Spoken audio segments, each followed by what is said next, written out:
buenas tardes, queridos amigos. Bienvenidos a Vladimir a la Una. Hoy tenemos dos invitados. En la primera parte del programa estaremos conversando con el doctor y diputado José Manuel Olivares, de la fracción de la Mesa de la Unidad Democrática, y bueno, médico, joven pero con bastante experiencia, ¿no? ¿Cuántos años tienes tú de graduado ya? De médico me gradué en el 2010 y terminé el posgrado el año pasado. Ah, bueno, excelente. Y en la segunda parte estaremos conversando con el economista Nelson Ford sobre la situación económica del país, pues, por supuesto.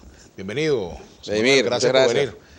Bueno, ayer hacías una intervención en un debate que se dio en la Asamblea sobre el tema de salud, sobre la renuencia que ustedes denuncian del gobierno a aceptar ayuda internacional y a aceptar que hay una situación de crisis humanitaria, pero entonces los voceros del gobierno dicen que hay una contradicción en ustedes porque se negaron a aprobar el decreto de emergencia económica, pero entonces hablan de una crisis humanitaria en salud.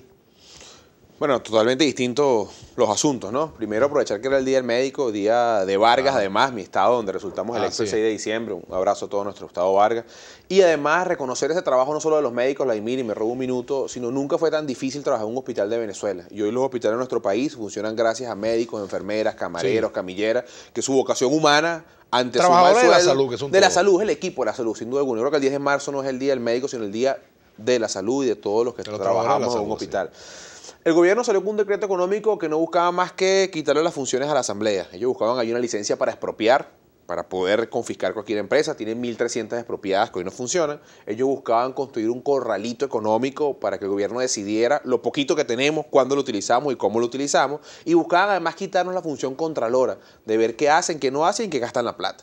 Muy distinto al decreto de crisis humanitaria en salud, que no busca más que interpretar lo que veía hace un segundo en la pantalla, fulanito solicita tal medicamento, a lo que vimos todos los días en las redes sociales, a un país que tiene 90% de escasez de medicamentos, unos venezolanos que hoy angustiados, mujeres, nosotros hemos recibido en el Parlamento, Vladimir, y yo he visto a mis pacientes en el hospital universitario, mujeres desesperadas porque no encuentran quimioterapias, porque no encuentran Herceptin, tamoxifeno, que son terapias hormonales para su cáncer de mama, madres desesperadas porque no encuentran medicamentos para bajarle la fiebre a sus hijos, para que sus hijos dejen de convulsionar. Luego iniciamos una visita a hospitales y debo decir una gran verdad, que es que el 90% de nuestros pacientes hospitalarios compran lo que usan en un hospital universitario de los Andes. Vladimir, mujeres embarazadas tienen que comprar los guantes para que le hagan un examen ginecológico. Listas pegadas, tienen que comprar bata, gorro, antibióticos, suturas, agujas, porque no hay en el hospital. Y eso nos traduce una verdad, que es que el que no tiene plata en Venezuela pierde su vida. El que no tiene plata para pagar en un hospital público pierde su vida, Vladimir, y eso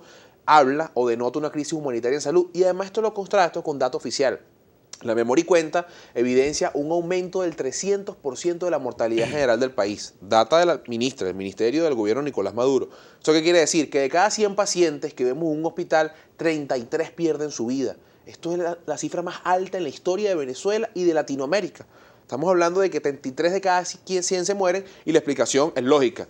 No hay tomógrafo, tienes que sacar plata para hacerte una tomografía. No hay laboratorio, no te puedo operar, estás en una lista de espera. No hay terapia intensiva como es en el caso de nuestro estado Vargas. En el estado Zulia, aguas servidas en la unidad de diálisis. En la maternidad Miguel Pérez Carreño de Carabobo, todos estos hospitales que ya hemos visitado con la Comisión de Salud. Vladimir, 150 biopsias venezolanos que no se pudo procesar porque en el hospital no hay alcohol ni Lugol, no tuvieron plata para pagarlo. Hay 160 venezolanos que hoy no saben si tienen o no tienen cáncer. Vean la magnitud de lo que estoy diciendo. O sea, no pueden avanzar en el tratamiento. No saben si es quimioterapia, radioterapia, una cirugía, porque no hay en el hospital y no tuvieron plata para pagarlo. Ahora, ¿qué es lo que ha llevado a esta situación de crisis? ¿El problema de finanzas, el problema de divisas? Yo creo que ¿Una mala gestión médica? Es variable. ¿La crisis? Yo comenzaría con una impericia de quienes han dirigido el sector salud. No hemos construido una política pública de prevención y promoción para la salud a todos los venezolanos. Dos, la mala maña de construir algo destruyendo lo otro. Crearon un sistema llamado Barrio Adentro, hoy por cierto no operativo, y dejaron o destruyeron el sistema clásico de salud hospitalaria de Venezuela. Tres, una profunda corrupción, Vladimir. Creo que no hubo mayor corrupción en Venezuela que la del sector salud. Tuvimos en Mérida, en el Vigía, en una ciudad, Mérida la convirtieron en un cementerio de hospitales. En el Vigía hay 2 hospitales a menos de 2 kilómetros sin construir, 2 hospitales tipo 4. Uno hicieron las bases, luego que estaba la mitad del hospital hecho, el terreno no es apto. Vamos a hacer otro. Se trajeron uno prefabricado de Turquía, hicieron el primer piso, contaminación sónica por el aeropuerto. Ejecutaron el presupuesto, aprobaron más de 32 créditos adicionales y no están ni los hospitales ni la plata. Sin duda alguna el tema económico, pero un tema económico... ¿Bajo qué gestión fue eso? de la ministra Saer. Era la ministra Saer en ese momento, ministra de Salud, cuando esos hospitales se dejaron ahí paralizados, que eso además era Barriodentro 3 y 4, que era la construcción de nuevos hospitales. ¿Ustedes van a hacer alguna investigación sobre esas gestiones y sobre esas cosas que tú denuncias? Bueno, eso ya está en fiscalía. De hecho, la fiscal muy orgullosa en su memoria y cuenta dijo que estaban solicitando a la ministra Saer. Yo creo que hay que revisar todas esas gestiones. Y no es un tema de cacería de brujas ni persecución, Vladimir. Yo creo profundamente en la reconciliación. Este país debe reconciliarse. Reconciliarse en torno a la solución de sus problemas. Pero para que haya reconciliación debe haber justicia. Quien hoy no puede explicar cómo tiene un apartamento en el World Trade Center de Nueva York, cómo tiene 3 aviones privados, cómo tiene millones de dólares en cuentas en el exterior, bueno, tiene que explicarlo, simplemente explicarlo ante la justicia. Este país necesita justicia para avanzar hacia la reconciliación. Apartando eso, nosotros hemos puesto una prioridad. La prioridad no es eso, la prioridad es soluciones a la gente. ¿Cómo solucionamos la angustia de la madre que no encuentra medicina? ¿Cómo desde el Parlamento buscamos soluciones? ¿Qué hicimos primero? Decretamos la crisis humanitaria en salud. El gobierno no le importó. Ustedes habían dicho que tenían contactos ya internacionales Sí. y que eso se iba a traducir en ayuda, pero pasa porque el gobierno lo acepte. Han hablado, por ejemplo, con la ministra Luisana Melo, ¿no? Sobre el tema, le han hecho esa propuesta. Por cierto que la quiero invitar al programa, que está invitada y ojalá pues me acepte la invitación para hablar de este tema y tenga su derecho de réplica, ¿no? Mira, nosotros decretamos la crisis humanitaria en salud. Perdón, no solo derecho a réplica, sino derecho a sí, nadie se ha sobre metido su con gestión. ella. No, nadie se ha metido. Me refiero a que para contrastar su punto de vista. Están invitados, ¿no? Nosotros decretamos el 26 de enero la crisis humanitaria en salud. Fuimos a la OPS y a la OMS, una reunión de 3 horas con su directiva, logramos que Venezuela pudiera tener ayuda humanitaria y pudiera comprar medicamentos en el fondo rotatorio, medicamentos de muy alta calidad a muy bajo precio.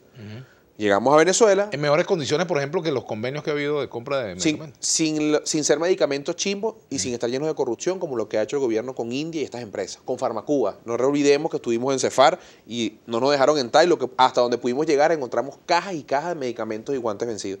O sea, para que tengamos idea de con quién sigue el gobierno haciendo negocio. Contraloría General de la República, desde el 2004 2014, informes que habla de la corrupción en Cefar y de la compra de medicina. Le dimos esa alternativa al gobierno, la ministra no nos atendió. Decretamos la crisis humanitaria en salud, pedimos reuniones de trabajo, la ministra no las aceptó. Esperamos conversar con ella en la memoria y cuenta, la ministra no fue.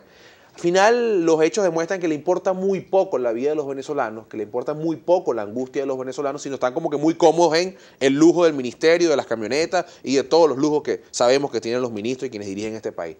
A pesar de ello, como logramos solicitudes, el diputado Dávila y el diputado Florido lo hicieron lo propio con el gobierno de Brasil, el diputado Borges hizo lo mismo con el gobierno de España, hay una oferta del gobierno de Suiza en nombre de la Comunidad Europea y Nicolás Maduro no lo quiere aceptar. Nicolás Maduro antepone la politiquería ante los problemas de la gente en medicina. ¿Por qué pensar, por ejemplo, José Manuel, que es que no hay sensibilidad en la ministra o en los funcionarios del Ministerio de Salud, sino que más bien fue que la crisis los ha rebasado? Entonces no tienen que separarse del ministerio, porque ellos sabían la crisis que tenía el país. Entonces acusen su impericia y déjense ayudar. Se le hemos dicho, bueno, hagamos reuniones con la Universidad Venezolana, con la Academia de la Medicina, con las sociedades científicas, vamos a construir todo, es lo que hemos planteado desde el primer día. Por ejemplo, las facultades de farmacia pueden hacer algo, ¿no? Todas pueden hacer algo, las de farmacias, las de medicinas, las de odontología, las sociedades médicas, las sociedades científicas, la Academia Yo por el tema de producción Medicina. de medicamentos genéricos, por ejemplo, que se pudiera hacer. Todo el mundo quiere ayudar, pero este gobierno no escucha a nadie, porque insisto, un mensaje que siempre yo he mantenido, Vladimir, las diferencias políticas jamás pueden estar por encima de los problemas de la gente. Yo lamento mucho que Nicolás Maduro anteponga la política y no una solución para la gente. Esta ley es inédita, Vladimir. Mira, yo creo que esto es único en la historia de nuestro país. Se introdujo ayer en el debate. Ley especial para atender la crisis humanitaria en salud. Esto es una ley que obliga al gobierno que se deje ayudar. Algo inédito, ¿no? O sea, nosotros obligamos al gobierno que se deje ayudar. OMS, OPS quiere enviar ayuda, el gobierno no la acepta.